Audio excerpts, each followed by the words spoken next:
faça resplandecer a tua vontade sobre a vida desta linda família.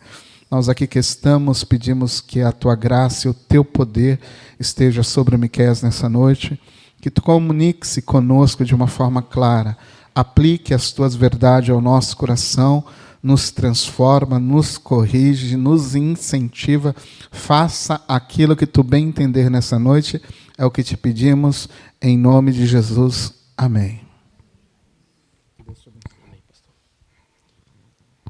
Glória a Deus.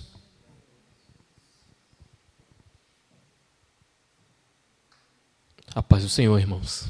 Boa noite. Vamos caminhar com Jeremias. Foi meio sem querer mesmo. Não foi aquele negócio, eu quero Jeremias, né? Não foi muito assim. Depois que eu vi que, meu Deus, é grande Jeremias, devia ter escolhido Naum, né? Ou Ageu, esses caras menores, né? Depois que eu caí na real, né? Sofonias, né? Mas nós damos glória a Deus porque o Senhor, Ele tem nos chamado a atenção nesse livro, com a vida desse profeta, por esses dias.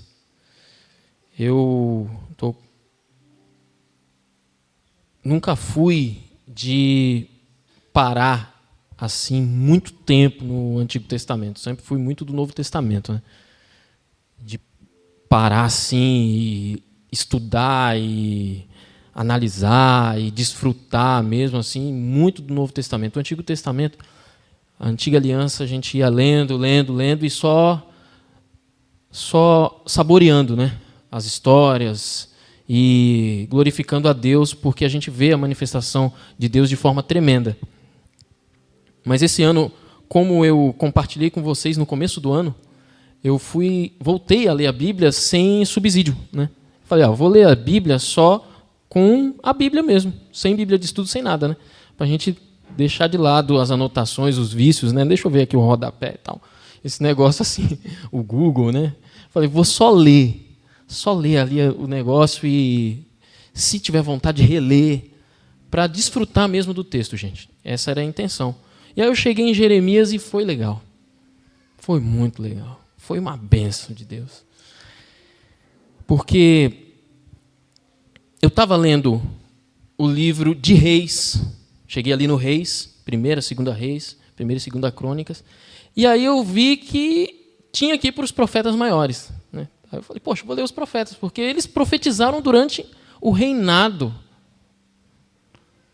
dos reis de Israel e dos reis de Judá. Então eu fui ler Isaías, Jeremias e Ezequiel, esse pessoal aí. E aí foi uma bênção, irmãos. Desse contexto, nasceu esse desejo de falar sobre Jeremias, de comentar e estudar um pouco mais sobre Jeremias. O profeta, ou os profetas, gente, eles naturalmente são povo de Deus. Todos nós entendemos isso. Mas, para além disso, o povo de Israel já era povo de Deus. Então, quando a gente pensa nos profetas, a gente pensa em pessoas que estavam inseridas num contexto que já conhecia a Deus. Embora, antes do seu chamado profético, não tivessem um contato mais íntimo com o Senhor. Mas o povo de Israel era já o povo de Deus. E o chamado profético na vida desses homens marcou um divisor de água na vida deles. Moisés era um simples pastor de ovelhas, um homem fugido do Egito. De repente, uma árvore está pegando fogo e ela não se consome. E ele ouve uma voz. Isaías era um sacerdote que estava exercendo a sua função, de repente, uma visão do trono de Deus. Ezequiel estava lá, esse eu gosto, é poético, né? Estava às margens do rio Quebar, né? E então ele viu uma visão tremenda de anjos, seres, e um sentado sobre um trono que era de jaspe e berilo, e esse homem, esse ser resplandecia e brilhava. Esse foi o que marcou o chamado de Ezequiel. Mas tiveram outros homens que não foi assim, gente. Eliseu estava lá, lavrando a terra, com uma junta de bois. De repente passou Elias e falou: vamos lá comigo? Ele: vamos. Não teve nada extraordinário, ele: vamos. Pegou a junta de bois, fez um churrasco, comemorou e falou: vamos, vou contigo. Não houve nada. Né? Outros profetas também foi assim. Miqueias se conhece, sabe-se dele que ele estava lá e de repente ele está profetizando, falando em nome do Senhor, chamando a atenção do povo, chamando a atenção dos nobres. Era provavelmente um lavrador da terra. Então, esses homens, eles estavam inseridos num contexto que já conhecia Deus, a nação de Israel, e de repente houve um divisor de águas na vida deles. Um chamado específico. Algo que virou a chave. Algo que, como o pastor comentou comigo, fez os olhos deles brilhar. Algo que mudou totalmente a história deles. E a primeira coisa que eu aprendo com os profetas e eu aprendo com Jeremias é que cada um tem a sua experiência. Porque Jeremias, no seu capítulo 1, ele, escrevendo o próprio livro, diz: e veio a palavra do Senhor, o capítulo 1, verso 2, e veio a palavra do Senhor a mim nos dias de Josias, filho de Amon, rei de Judá, no 13º ano do seu reinado, e também nos dias de Joaquim e de Josias, rei de Judá, até o fim do 10º de Zedequias, filho de Josias, rei de Judá, e ainda até o 5º mês do exílio de Jerusalém. A mim veio, pois, a palavra do Senhor. Esse foi o chamado para a vida de Jeremias. E entendendo que não há virada de chave igual, como o Senhor se descortina para uma pessoa, como o Senhor se revela para uma pessoa e para outra, esse foi o estalar de dedos de Deus para Jeremias. E a pergunta que eu aplico à minha e à tua vida é: como foi? Será que eu consigo me lembrar de quando Deus estalou os dedos e me chamou? Para nós que vivemos hoje debaixo da graça, na presença do Espírito Santo, como o pastor pregou no domingo, para nós que desfrutamos da doce presença do Espírito Santo, como foi que nos encontramos com a cruz e com o convencimento do Espírito Santo? Vocês se lembram de quando a chave foi virada? Eu gosto muito de uma canção que começa de um bispo americano, que ele diz: eu me lembro do dia em que eu levantei as minhas mãos e a verdade invadiu meu coração. Todas as vezes que eu ouço essa canção, eu me alegro demais, porque eu me identifico com esse testemunho dele. Você se lembra do dia em que a chave foi virada? A primeira lição que eu aprendo com os profetas é que algo tem que mudar, queridos. Tem que haver um momento de choque em que nos encontramos com Deus, porque isso vai determinar toda a nossa caminhada com Deus. Toda a nossa caminhada com Deus.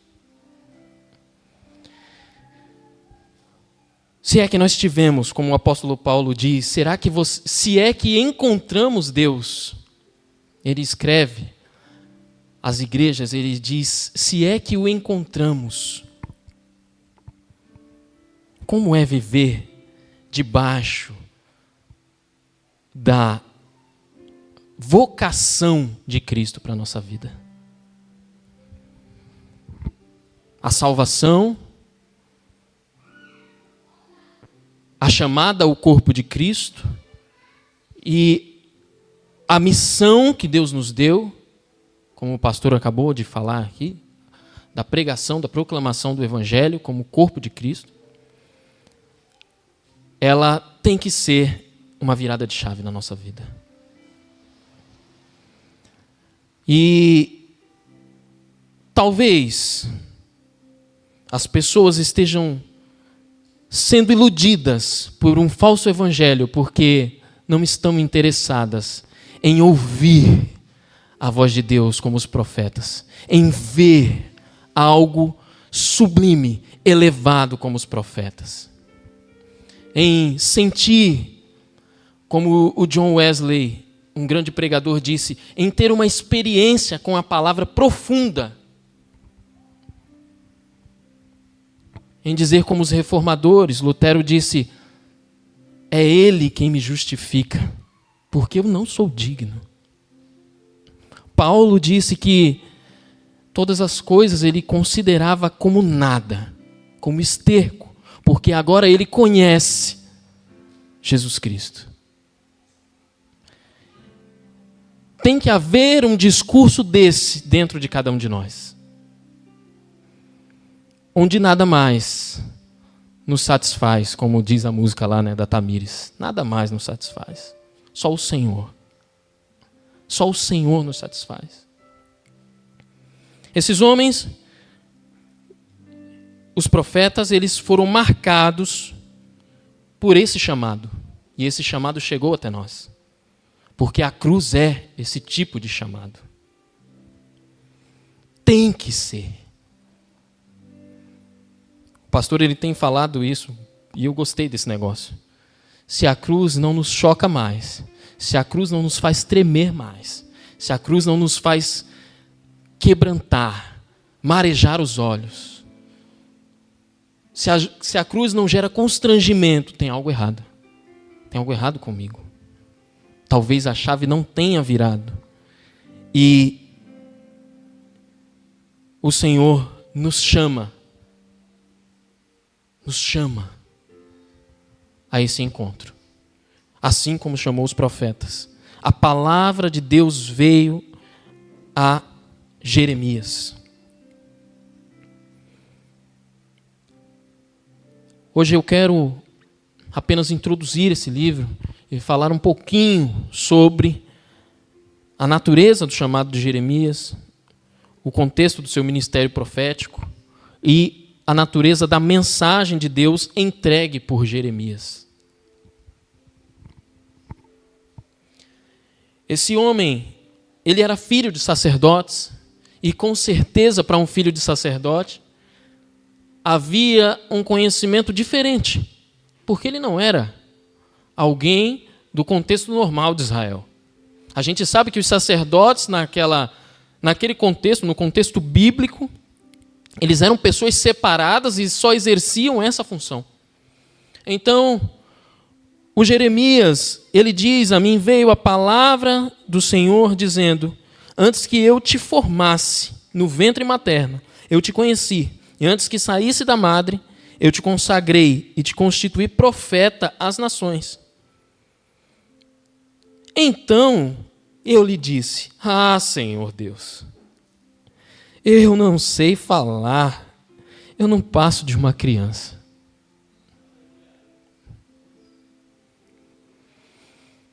Isso era meio que uma conversinha de Jeremias, né? Porque diante de um Deus tão grande, quem é que sabe falar?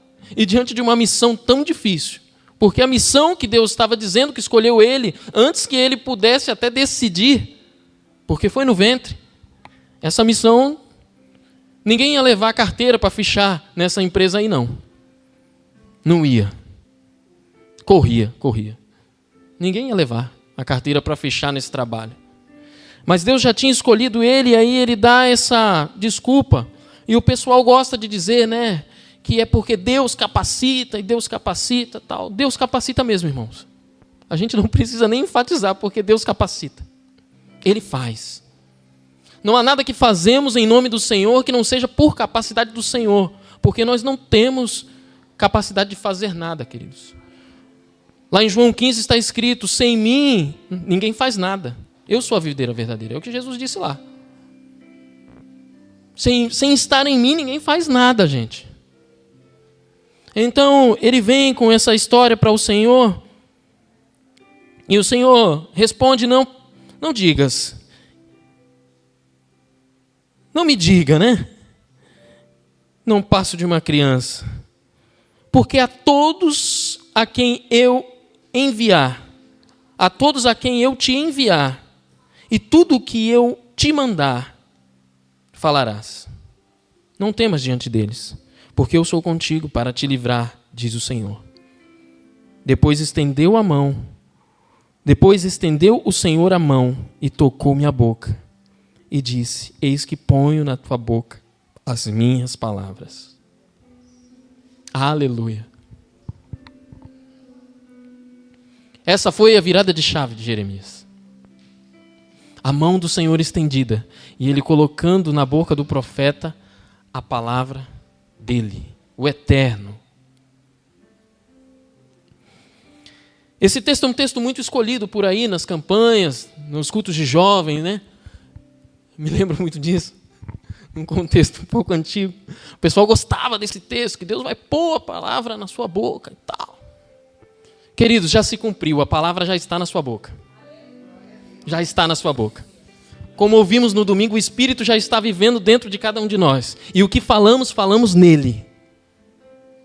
Porque nós que agora vivemos e que a chave foi virada, nós não temos mais o eu acho.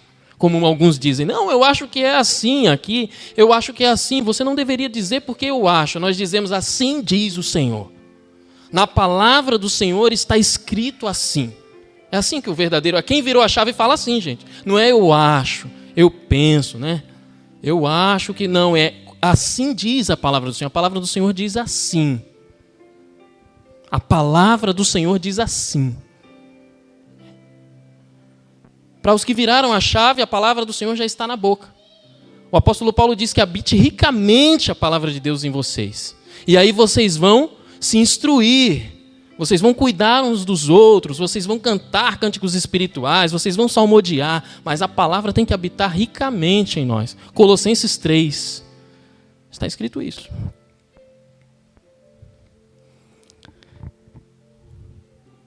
A palavra já está em nós, queridos. Se não está, clamemos ao Senhor. Vamos abrir a porta, porque Ele está batendo. Jeremias foi esse homem que teve esse tipo de encontro com Deus. Esse foi o chamado do Senhor. Não foi uma grande, como Ezequiel e Isaías, né? Aquela grande visão, aquele negócio todo. Não foi como João Batista, né, que foi levado para o deserto para comer garfanhoto e tomar mel, né? Também não foi fácil para ele. Não foi o sujeito da junta de bois, mas foi assim. Simples até. Mas um chamado que marca é que ele disse que era criança e não sabia falar. Então Deus falou: eu vou resolver o seu problema. Colocou a palavra na boca dele. Igualmente, Isaías disse: eu sou puro, eu sou impuro, eu sou um homem de impuros lábios. E Deus, então eu vou resolver o seu problema. Purifica os lábios dele.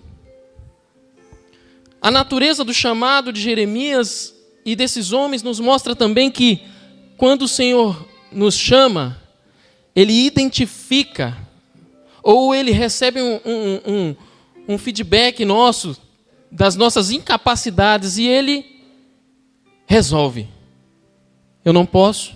Ah, você não pode isso? Então eu vou resolver. É assim que Deus age. Porque o chamado é do Senhor. Então esse filho de sacerdotes, posteriormente,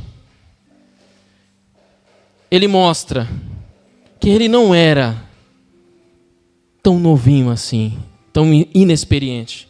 Esse homem, quando você lê esse livro todo, você fala, meu Deus, esse sujeito viveu tudo isso e escreveu tudo isso? Não só isso, queridos. Ele escreveu o livro das Lamentações, que é um livro poético, que tem cânticos. Ele também escreveu o livro dos Reis. Então, aquele camarada que não falava nada, é um grande escritor também. Porque Deus o chamou e tinha um propósito. A natureza do chamado de Jeremias me mostra que o Senhor está cuidando, está tratando, está chamando, está virando a chave para os seus. Não importa o que eu enxergo de mim, o Senhor, Ele pode resolver esse problema para que eu seja usado por Ele. Esse Jeremias vivia num contexto do seu ministério profético, queridos, muito complicado, porque ele diz que começa o seu ministério nos dias de Josias. Os dias de Josias foram dias de reforma. Está lá no capítulo 21, 2 Reis, 20, 21. Por quê? Porque o antecessor dele foi Manassés, o pior rei que Judá poderia ter conhecido. Manassés, ele profanou o templo. Ele colocou imagens de Baal dentro do templo. Ele colocou imagens por toda a Jerusalém. Ele sacrificou no templo. Ele sacrificou um filho. Manassés fez coisas terríveis, queridos.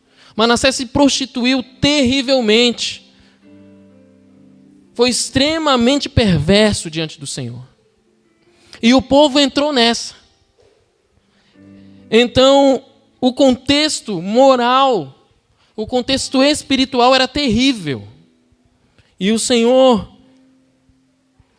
chama Jeremias no momento dessa reforma. Nós vamos ler a história de Josias e nós não vamos ver Jeremias se manifestar em nenhum momento. Mas essa reforma deu uma melhoradinha nas coisas.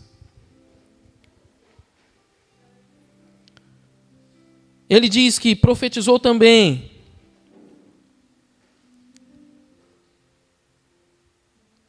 no reinado de Jeoaquim, filho de Josias, e também no de Zedequias. No meio desses dois reis, tem outras duas pessoas, outros dois homens que foram governantes, mas que não governaram por muito tempo, porque fizeram o que era mal diante do Senhor e o Senhor arrancou eles fortemente, rapidamente, do reinado. Como? O contexto político, queridos, desse momento, é o contexto de invasão. Israel já tinha sido invadido, destruído, Samaria já tinha sido destruída. E os assírios tinham caído. E nesse momento, quem está governando, quem está conquistando é a Babilônia. Jeremias, ele é levantado como profeta e ele começa a profetizar que Israel, que Jerusalém seria destruída pela Babilônia. O contexto político é terrível porque o povo está totalmente assolado pelos seus próprios governantes e pelos governantes que oprimem a nação. A Babilônia ameaça Israel e o rei de Israel se alia com o Egito. E quando ele se alia com o Egito, esse rei Jeoaquim, o Egito diz, eu vou cuidar de você. É só você me pagar uma quantia aqui. E aí esse rei oprime o povo para que o povo pague mais imposto, para que Jerusalém seja guardada pelo Egito. O contexto espiritual é pior ainda, porque Josias começou uma reforma, mas foi uma reforma ritualística. O pessoal ainda estava encharcado de idolatria. Assim que ele se foi, os próximos reis começaram a agir mal diante do Senhor, e o povo rapidamente voltou à idolatria, e a ira do Senhor estava acesa.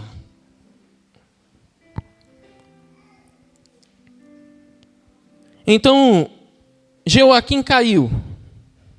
Isso está em 2 Reis, no capítulo 23. Seu filho Joaquim reinou, mas também fez o que era mal. Então a Babilônia veio e destruiu parte, sitiou a cidade e levou Joaquim cativo.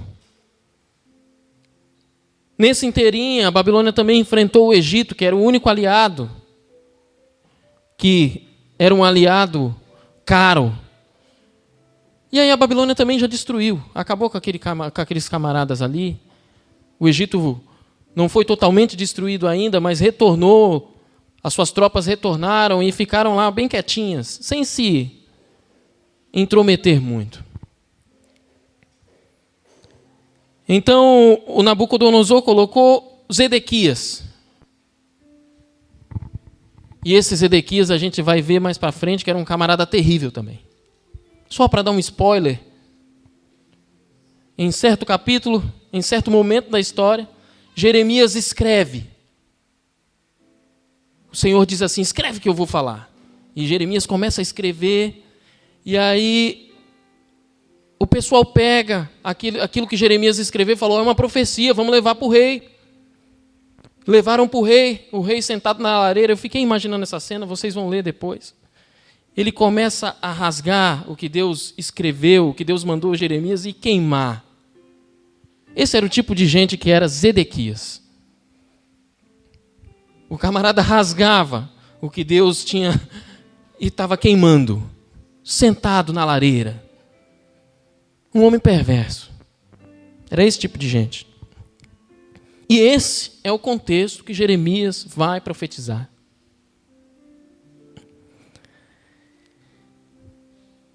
Até que a Babilônia vem e sitia a Jerusalém durante 1 ano e meio.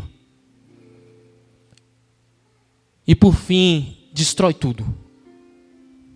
Tudo permissão de Deus, queridos. Tudo permissão de Deus. Tudo juízo de Deus. E leva o pessoal cativo. E os remanescentes ficam por ali ainda. Jeremias prefere ficar, o rei da Babilônia honra Jeremias, fala, o que você quiser, Jeremias, você vai ter, você pode pedir. Ele, não, eu só quero ficar com o meu povo. Podia ir para o reino, né? Não, vamos lá, eu vou contigo, já que tu quer me honrar, né? Se fosse os profetas de hoje, né? Opa, agora é o momento da honra de Deus na minha vida. Ele, não, eu vou ficar aqui com o meu povo. E aí acontece mais desgraça lá na vida de Jeremias, com o último homem que tinha sido colocado como regente, que é Gedalias. O pessoal dá um golpe, mata Gedalias e fogem para o Egito. E Jeremias novamente profetiza, dizendo que não era para fazer isso, mas o pessoal é de dura cerviz. Esse é o contexto que Jeremias profetiza, queridos. Um contexto terrível de nação. Guerra, problemas sociais terríveis, fome, escassez, uma briga política terrível. Mas ainda assim, lendo o texto, a gente percebe que tinha templo. Tem momentos que eles estão no templo orando e profetas estão profetizando que vai ficar tudo bem. E Jeremias fala, não vai não. E aí ele apanha ainda por causa disso. Era assim. Esse é o contexto que a gente vai estudar devagarzinho. Nós vamos abordar a pessoa de Jeremias, porque era um homem que tinha muitas dificuldades, muitos dilemas internos. E nós vamos abordar um pouco do contexto de Israel. Para finalizar hoje, eu quero ler com vocês no capítulo 2 para a gente entender, vislumbrar um pouquinho da natureza da mensagem de Deus entregue por Jeremias. Nós entendemos aqui no capítulo 1, verso 9, Deus estendeu a mão e tocou-me na boca e me disse, eis que ponho na tua boca as minhas palavras.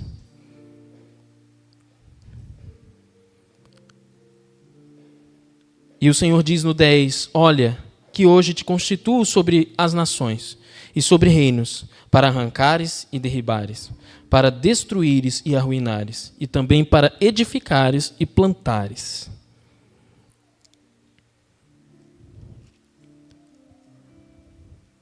No verso 18, ele diz, eis que hoje ponho por cidade fortificada, eis que hoje te ponho por cidade fortificada, por coluna de ferro e por muro de bronze, contra todo o país, contra os reis de Judá, contra os seus príncipes, contra os seus sacerdotes e contra o seu povo. Pelejarão contra ti, mas não prevalecerão, porque eu sou contigo, diz o Senhor, para te livrar. Aleluia. Esse foi o contrato que Jeremias assinou. Olha, Jeremias, vai ser profeta, estou pondo a minha palavra na tua boca, e aí, olha, esse pessoal todo aqui vai se levantar contra você. Parece aqueles vídeos que tem agora, né? 30...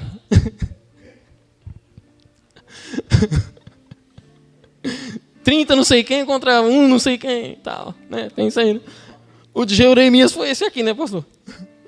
2 milhões de tribulosos contra um profeta. Foi meio assim de Jeremias, né? Meu Deus. Eu não sei não, gente. Acho que eu ia falar, Deus, não tem outro não? Não tem mais uns 2 não, pelo menos para me ajudar? Não vai ter nem ajudante. Deus, não vai ter nem ajudante, né? Não tem nem um meio oficial para me dar uma força. Esse foi o contrato que Jeremias assinou. Mas quem estava chamando ele já falou, cara, eu te escolhi desde o ventre, hein? Foi desde o ventre que eu te chamei. Você consegue, eu acho. E quando ele diz, eu vou te colocar como coluna de ferro, como muro de bronze. Ou seja, te escolhi para você apanhar mesmo. Porque isso aí é coisa para apanhar, né? Você faz para quebrar, faz de palha, né? Que não resiste. Agora de bronze e de ferro é para bater, né? Vai aguentar, você vai aguentar. Você vai aguentar.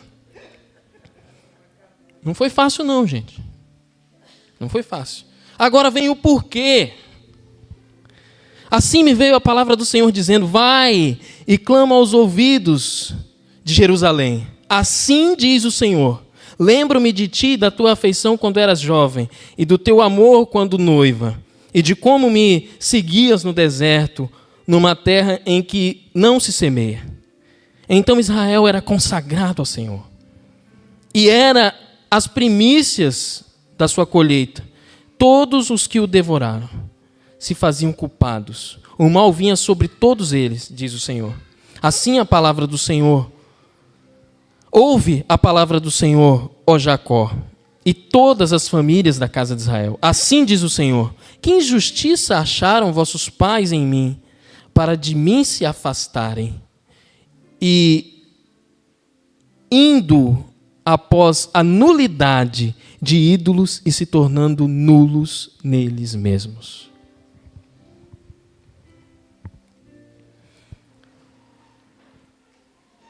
No verso 9 diz assim,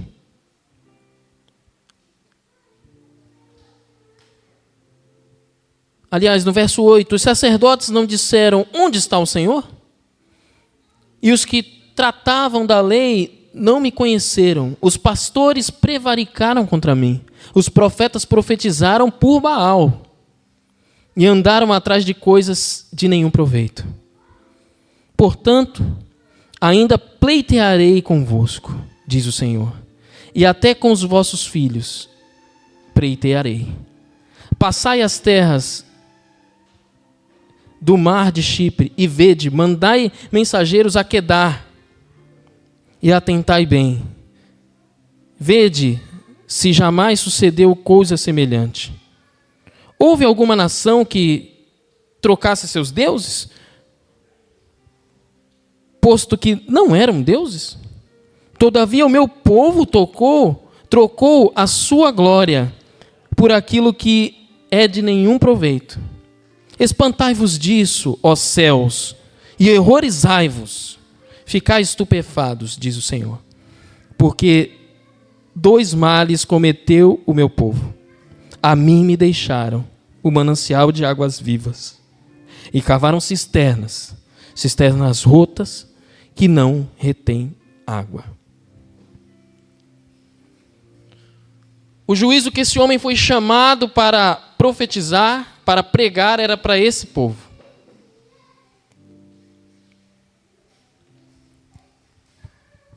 O mal da nação de Israel é o mal da igreja.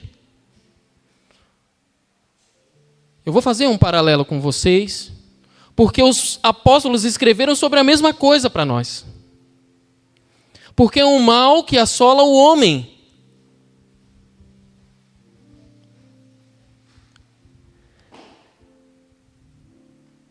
Eles apostataram, queridos.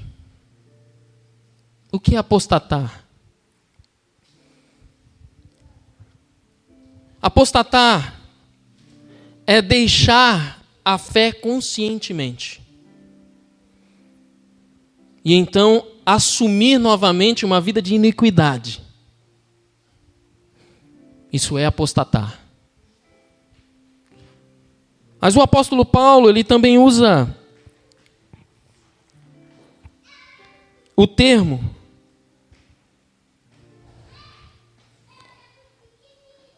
em 1 Timóteo 6, o verso 10.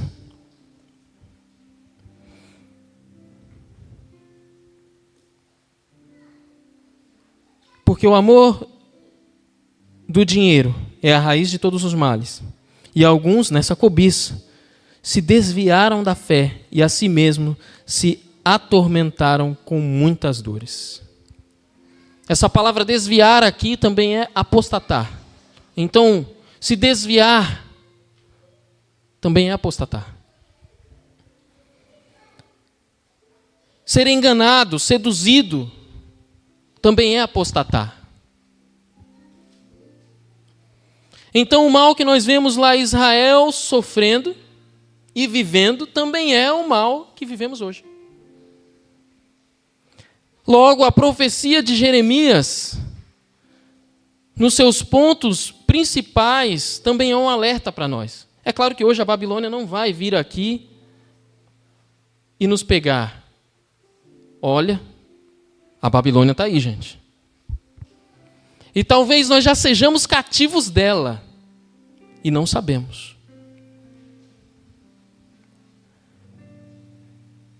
Então a apostasia, o abandono da fé, o abandono da verdade bíblica, da lei de Deus,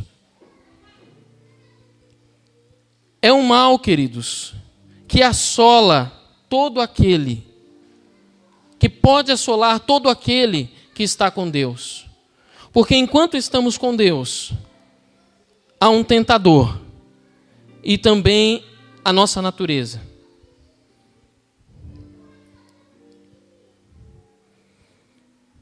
O Senhor diz: houve alguma nação que trocasse os seus deuses, posto que não eram deuses?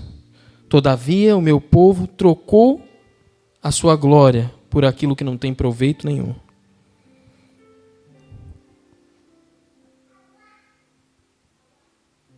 No 2:5 diz: assim diz o Senhor, Que injustiça acharam vossos pais em mim, para que de mim se afastassem, indo após a nulidade de ídolos e se tornando nulos neles mesmos.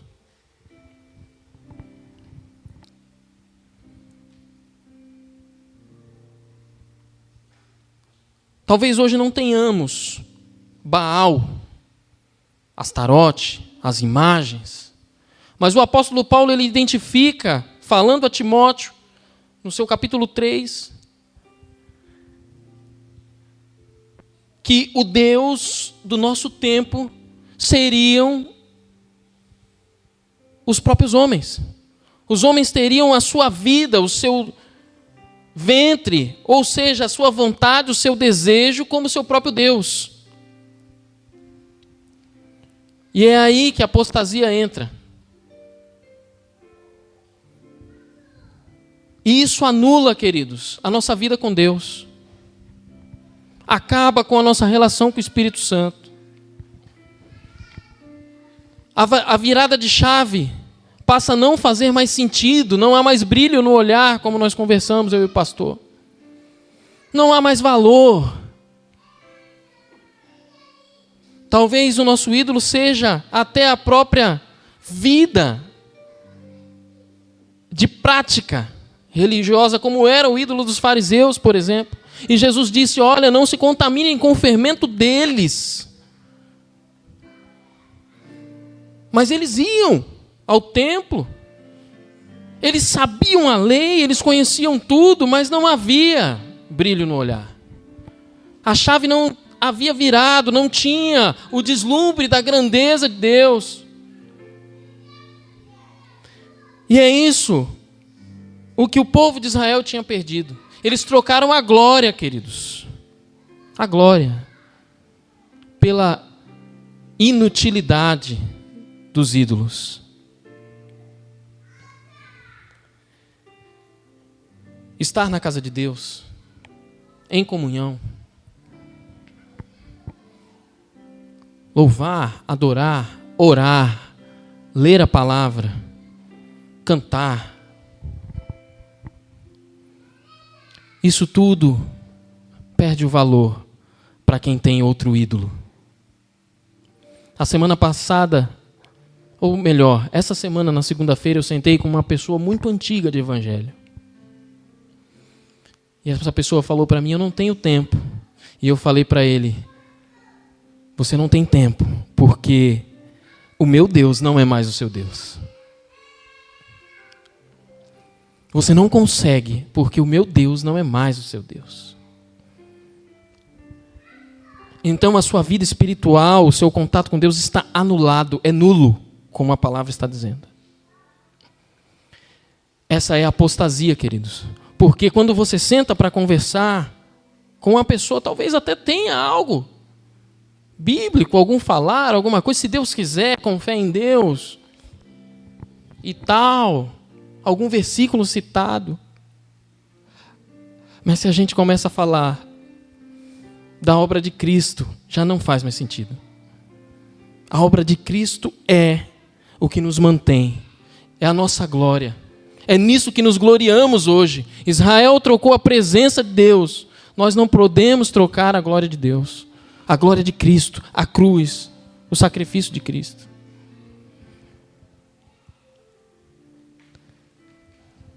Esse era o problema e esse era o povo que nós vamos enfrentar junto com Jeremias nesse livro. Esse é o povo e é o problema que nós vamos aprender, identificar e dizer, não, eu não vou viver isso. Eu não vou trocar o meu Senhor. Eu tenho um Senhor. Eu tenho um Deus. Eu sirvo a um Deus. Eu não sirvo a um trabalho na casa de Deus. Eu não sirvo a uma placa. Eu não sirvo a um pastor. Eu não sirvo a uma metodologia. Eu sirvo ao Senhor Jesus. Se eu sirvo ao Senhor Jesus, tem algumas coisas que são inegociáveis, queridos. O pastor tem falado isso e eu tenho me chamado a atenção todos os dias. Eu não posso negociar certas coisas se eu vivo com o Senhor Jesus. No Novo Testamento, o texto que nos chama mais atenção, ou que chama mais atenção sobre a apostasia, é o alerta à Laodiceia, queridos. E é a mesma coisa que Israel dizia. Eles tinham riqueza. Eles tinham. Zedequias vai falar isso. Não, eu tenho aqui. Eu não preciso. Eu sou rei de Israel.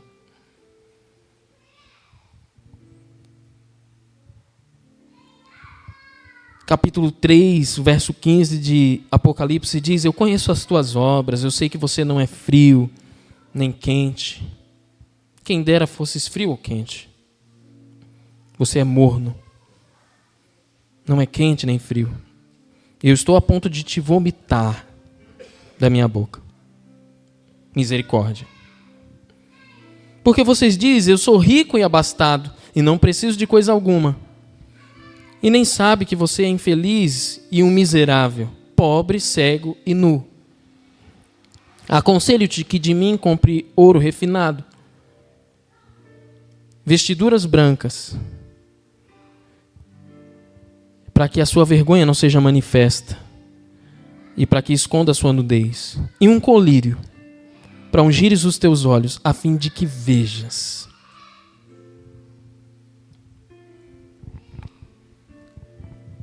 Esse pessoal é a igreja, gente. Esse pessoal não é o mundo. A apostasia está aqui dentro, não está lá fora. O pessoal pensa que está lá fora, né? Olha, a apostasia se levantou, porque olha, o Trump está falando mal, né? Está taxando o país. E aí vai vir fome. Isso aí é sinal do fim, tal. Israel, isso e aquilo, e o mundo. Gente, a apostasia está aqui dentro. A apostasia, ela começa com algo bem simples na vida do crente, que se chama negligência. A gente começa a negligenciar o Senhor.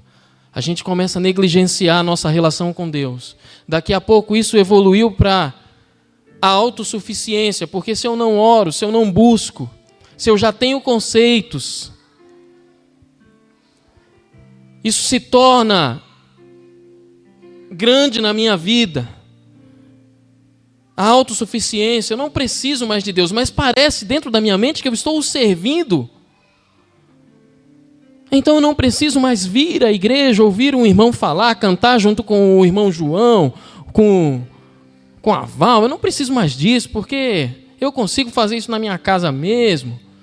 Eu ouço Deus, Deus fala comigo, isso e aquilo e tal, eu não preciso. Às vezes eu estou fazendo um trabalho na igreja e eu vou por causa do trabalho, eu também, se o pastor me tirar, eu também não preciso. Gente, isso é apostasia entrando dentro de nós, destruindo, corroendo a nossa vida. Como eu posso dizer que sou um filho, um servo, se eu estou cego a esse ponto de enxergar que eu estou trocando a glória de Deus pelo meu próprio desejo? Pelo meu próprio desejo. Se chegarmos nessa casa e o pastor estiver pregando outro evangelho, temos todo o direito de denunciá-lo até, né? E de virar as costas e ir embora. Se entrarmos aqui e estiver sendo pregado outro evangelho, praticado algo antibíblico, todo mundo tem todo o direito de ir embora. Todos devem. Mas se aqui é pregada a palavra da verdade, por que eu endureço meu coração, se a palavra diz que eu repreendo e disciplino todos quanto amo? Seja, pois, zeloso e arrependa-te. Essa é a palavra. Mas se eu já sei, se eu já tenho um evangelho próprio meu, e nesse meu próprio evangelho eu crio até as minhas regras de igreja, as minhas regras de convivência com meu irmão, eu estou que nem Israel, que nem Zedequias, que nem Joaquim. Eu fiz a minha própria cisterna, eu não quero mais a água da vida. Porque a água da vida, ela tem uma correnteza e ela me leva, e ela vai me levar para onde ela quiser. E não, eu quero aqui a minha cisterna, onde eu posso controlar. Essa é a apostasia, queridos. É o ambiente que eu posso controlar aqui, né? Eu posso controlar esse ambiente, né? Eu posso controlar. O apóstata, ele pode fazer, porque ele é o dono. Enquanto o servo é um servo, o filho é um filho. Nós somos chamados à filiação em Cristo, à adoção em Cristo. Nós fomos chamados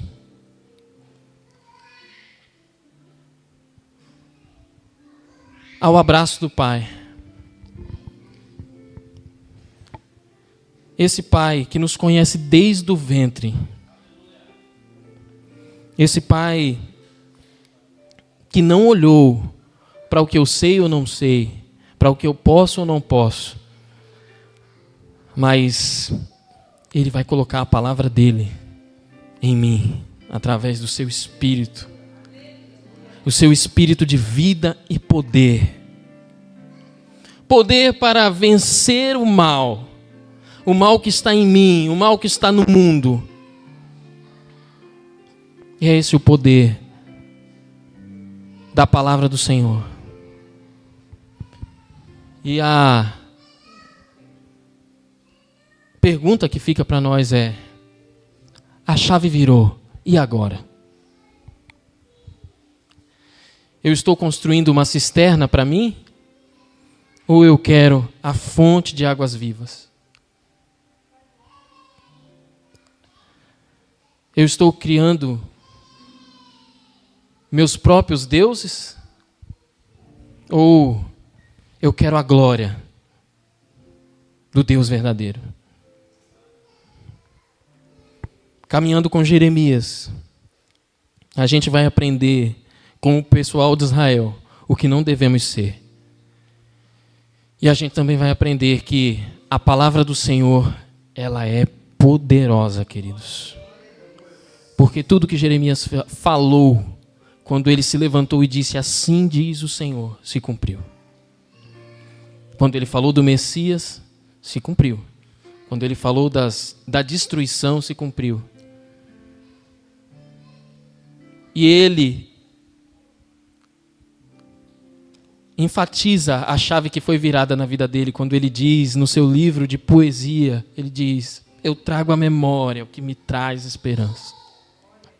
Que as misericórdias do Senhor são a causa de eu não ser consumido. Porque as misericórdias dele não têm fim. Esse é o homem que enxerga o Senhor Todo-Poderoso, misericordioso, que ama, que zela, que cuida, que traz de novo para perto, que restaura. Esse é o nosso Deus.